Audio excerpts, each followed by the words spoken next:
Don't worry, I will make a recap video for Rivals and Ultimate at Genesis, but I want to talk about this Valorant news first because you're going to have Brock and Mike's being added to NRG and Rossi apparently being added to Leviatan for Natank. Let's start off with this news, though. Subbing in, or not subbing in, replacing Bonkar and Verno. And for the circumstances, really, really happy with this. Brock is the best available player, in my opinion, for this position. He's the player that I would have picked up. So really happy that they ended up going with him. Mike's HD, I think, is also an amazing coach. I didn't even know he was on the market when I made my original video, but I also think he is an amazing choice. Worked with NRG in the past. These are really, really good signs from NRG.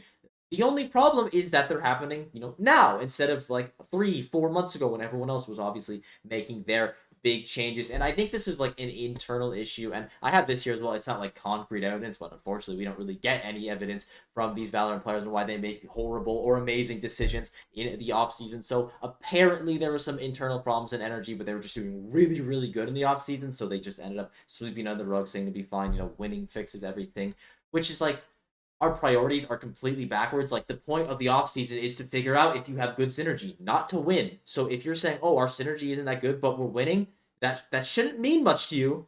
Shouldn't mean much to you guys. We've seen it before.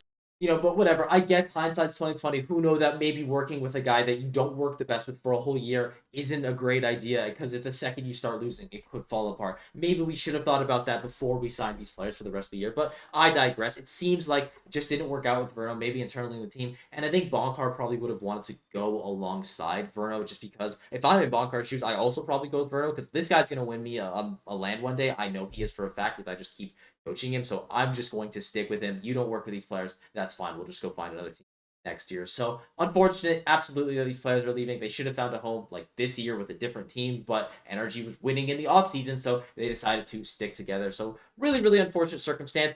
But now that we're at the end of it, this NRG team, I think, looks really solid. They have a lot of potential. It's an amazing team. Brock, I think, is not an upgrade necessarily, but a side grade at the very worst. He is going to be a useful player for this team. NRG should be good, maybe even just as good as they were before, even hitting those same peaks. But now they just have 4 or 3 months less practice time, which really, really sucks. So things are looking better for NRG with those pickups. Now we get to talk about Leviatan, who has decided actually it's our turn to make some really bad changes in the offseason, because they are going to be subbing in Rossi for Natank. Now, again, it's just a report. In Rossi's not a bad player. He might help this Leviatan team. In fact, he probably will help this Leviatan team. But do you know what would really help a Leviatan team? Not importing a player from France, by the way, all the way from across the world, saying this is the guy that we want to work with. He's got the talent, he's got the skills, he has everything that we need. And then after one event where he plays well, where he plays genuinely well, bench him.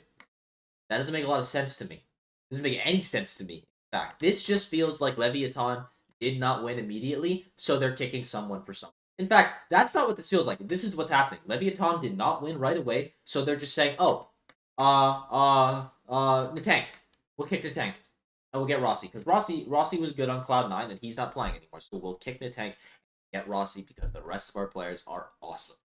Like, it really just feels like synergy and practice and what this player Natank offers weren't even considered when they kicked him from the team. Like, it is actually unbelievable. It's unbelievable. And I don't know what Leviatan are going to do now. What I think is going to happen with Leviatan now is Rossi is just going to sub in, and Rossi is not a raise player like Natank, so I assume that means that they're either just going to put Tex on full duelist and then hopefully switch Demon 1 to a Sentinel role, or they're just going to continue to force Demon 1 on the raise, where he will continue to not be good because that's just not the role that he is known for playing and knows how to play. Maybe he'll learn it, but 2 years of evidence say that he can't. So, I don't know. It's really, really disheartening to see a player as good as the Tank, international talent as well, that we're exporting into the goddamn country, and he's getting benched for actually no reason. And if it's an internal issue within the team, then why are we getting a guy from France if we don't work well with him? Like, you cannot tell me that that is what the big issue is. Maybe he was super chill online and he showed up in real life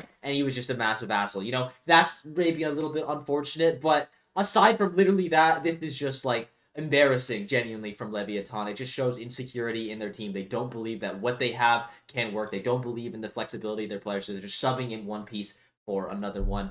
It might go well. Rossi's a great player, but it's just stupid. Really, really don't like these changes. I hope teams stop doing them.